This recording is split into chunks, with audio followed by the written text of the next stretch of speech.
Jalankan Indonesia. Assalamualaikum warahmatullahi wabarakatuh. Ketemu lagi sama Teh Yanti. Pada hari ini kita akan berbagi atau melanjutkan mengenai tahapan-tahapan, di mana tahapan ini masih lumayan banyak Bunda Yana ya.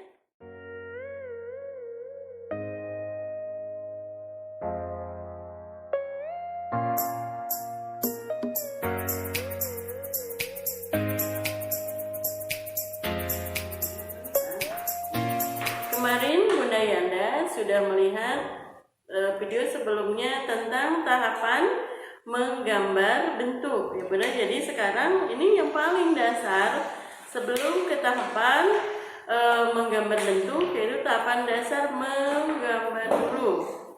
Dimana tahapan menggambar ini sangat penting buat anak-anak usia dini, terutama untuk jari-jarinya Bunda Yanda, untuk supaya lebih memudahkan anak di saat melakukan nanti menggambar atau mewarnai Bunda Yanda. Jadi untuk melakukan motorik-motorik halus yang lainnya itu kita harus melalui tahapan-tahapan yang sebelumnya ya.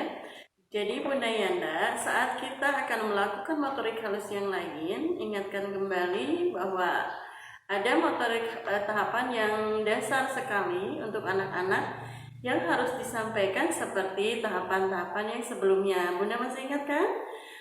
Tahapan apa saja itu? Pasti Bunda Yanda masih ingat tahapan-tahapan yang sebelumnya yang pernah kami berikan kepada Bunda Yanda. Satu, tahapan apa Bun? Iya betul, tahapan membentuk dengan plastisir atau playdoh atau tanah liat ya. Kedua adalah tahapan merobek, itu diusahakan 1-2 minggu sebelumnya Bunda Yana sudah diajarkan kepada anak-anak. Terus untuk selanjutnya banyak sekali yang sudah kami tampilkan di video Calakan Eduneser, itu mungkin Bunda Yana nanti bisa lihat kembali ya supaya jelas. Dan untuk selanjutnya Teteh akan memberikan tahapan yang lainnya ya. Salah satunya untuk hari ini yaitu memberikan tahapan motorik halus menggambar ya. Ini dasar sekali, bukan membentuk gambar tapi tahapan motorik halus menggambar. Bunda Yanda, sebelumnya kita siapkan dulu apa aja alat-alat yang harus disediakan hari ini. Nah, yang pertama adalah HPS yang ukuran F4. Terus yang kedua spidol, boleh spidol apa saja. Yang ketiga itu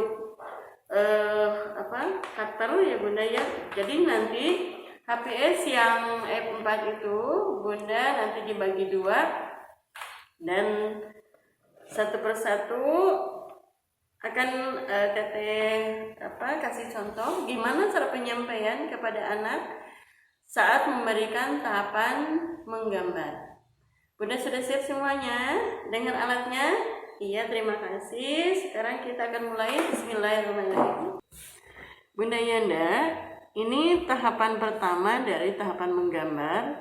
Sebetulnya sering sekali kita melakukan hal ini. Mungkin ini tidak asing lagi buat Bunda di saat mau memberikan tahapan menggambar. Tapi kita kadang itu diabaikan, tidak disusun dengan rapi.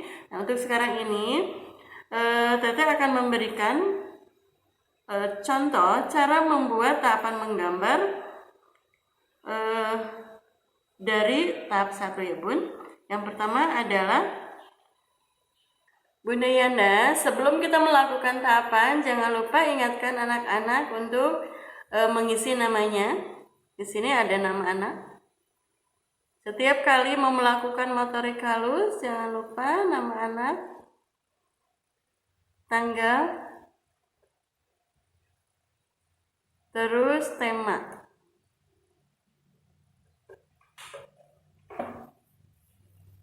Jadi di sini sangat penting sekali dalam portofolio tidak meninggalkan identitas anak itu sendiri ya. Nah, untuk tahapan pertama Bunda Yanda bisa ngambil garis dari garis yang di atas ini, yaitu tahapan menarik garis samping kanan seperti ini. Ini bebas, maksud bebas itu lebih bebas, jari-jari tangannya lebih bebas seperti ini. Yang penting Bunda Yanda mampu melakukan anak-anaknya itu gerakan saja, ya. Bentuk gerakan mereka itu kan tidak bisa diatur ya Bun. Jadi kita sesuaikan dengan kemampuan anak saja. Tapi kita sudah memberikan contoh yang sangat sederhana seperti ini, yang 3 tadi. Dan selanjutnya silakan anak sendiri itu yang membereskannya. Nah, ini bisa Bunda Yanda lanjutkan kalau misalnya mau 1 HPS silahkan, ini sebagai contoh saja.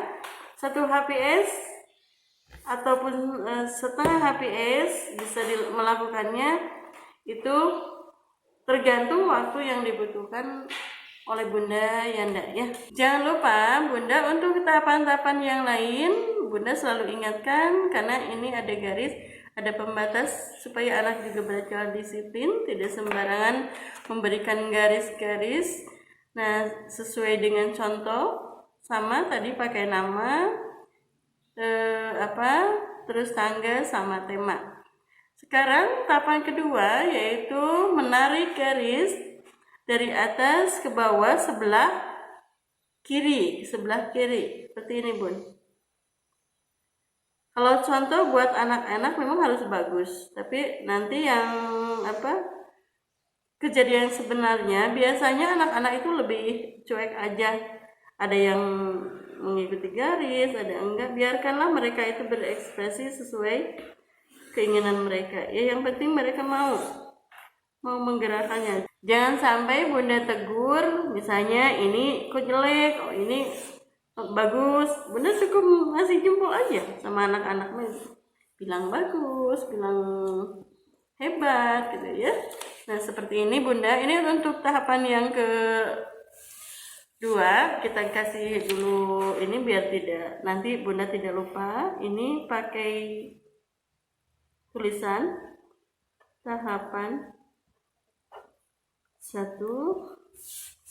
Ini tahapan kedua.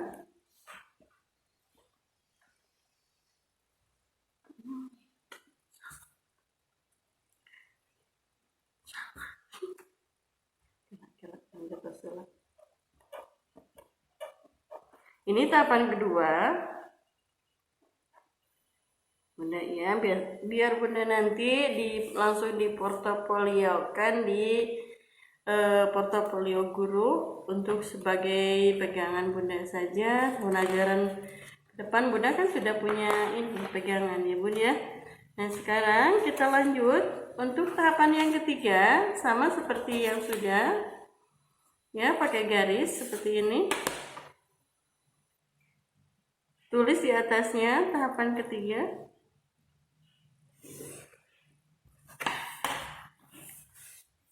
Tahapan ketiga ini berbeda kembali dengan tahapan yang sudah-sudah. Tahapan 3. Di sini tahapannya yaitu menarik garis lurus ya.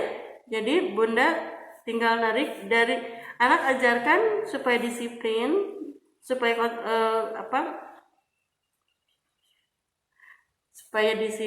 supaya lebih fokus kepada garis ini ya. Jadi Bunda kasih tahu awal dari penarikan itu dari garis atas ya, seperti ini. Kenapa kita anak-anak harus diajari seperti ini, tahapan awal? Karena di saat membuat bentuk itu berawal dari dari garis dan lengkung ya nantinya.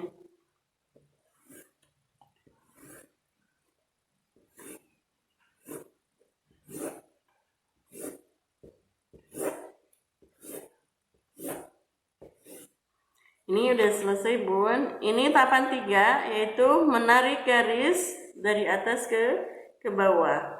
Cuman yang nanti dikasih ke anak hanya 3 garis aja sebagai contoh buat membuat.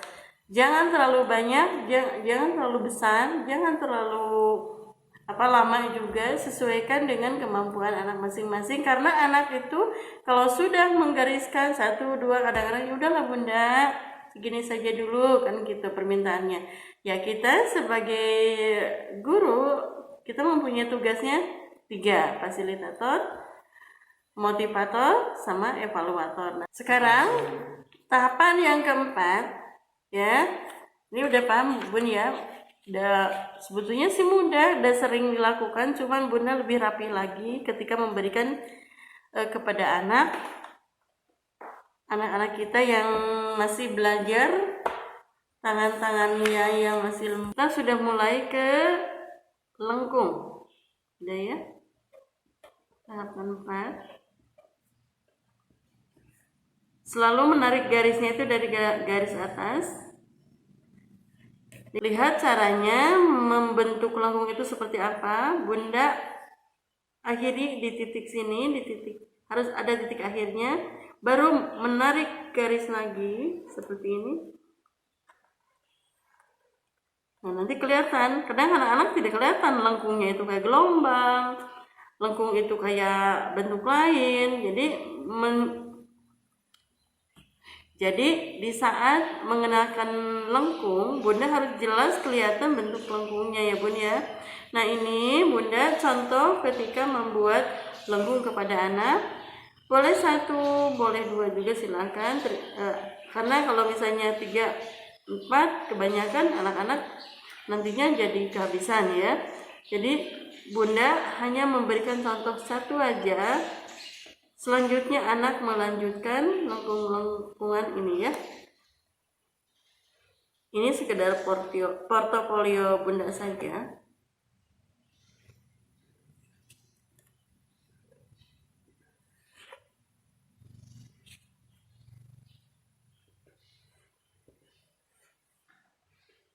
Sampai kertas ini habis. Itu selesai dengan membuat lengkungan-lengkungan tadi. Nah ini tahapan yang keempat ya. Jadi tidak terlalu kaku juga ketika kita menggunakan jari-jari tangan kita, jari-jari tangan anak dengan contoh seperti ini bunda ya. Nah alhamdulillah sudah sampai ke tahapan 4. Sekarang kita lanjut ke tahapan 5. Tahapan 5 ini bentuknya hampir sama, membuat lengkung kanan, tapi sekarang membuat lengkung kiri. Ya. Diawali dengan menarik garis sama, tapi jangan lupa di sini tulisin dulu tahapan 5. Nah, sekarang gimana caranya? Di saat kita membuat lengkung sebelah kanan dan kiri, kita tarik garis seperti ini. Ini mudah sih sebetulnya kalau untuk kita, tapi kalau untuk anak-anak itu lumayan bun ya. Ini namanya lengkung kiri. Kita aja kadang masih agak susah ya bun ya, tapi anak kita ajari dari awal, dari kecil, kita melatih anak-anak sebaik mungkin. Jadi jangan sampai bunda langsung tutut gitu. Berhenti dulu sebentar. Kalau udah ada titik, baru lanjutkan. Ini seperti ini. Awali semuanya dari yang terendah dulu ya.